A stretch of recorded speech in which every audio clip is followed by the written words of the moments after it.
Kumusta mga kaibigan? Ito ang Velor Channel. Ngayon, ipapakita ko paano gumawa ng chunk loader sa Minecraft.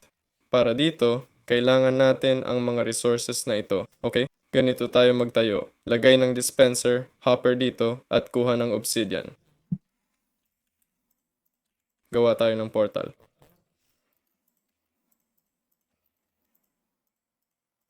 Sunod. Tapos gawin natin to. Dito may activation rails. Dito rin. Tapos lagay ng minecart.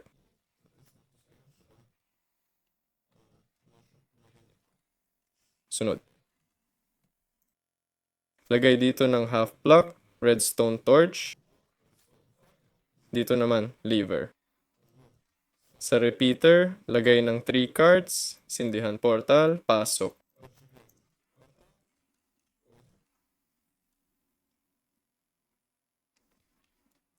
Kung mali ang direksyon, gawa ulit sa tabi, di ba?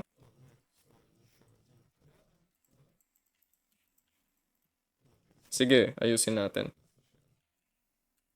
Ngayon, titingin na siya sa tamang direksyon. Tapos, sindihan ang netherrack sa magkabilang dako.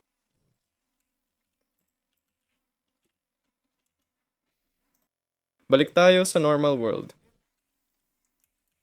Pindot lever 2 beses, activate chunk loader. Yun lang yon. Ako si Velor. Like at subscribe sa channel. Magandang buhay sa inyo. Good luck sa lahat. Paalam.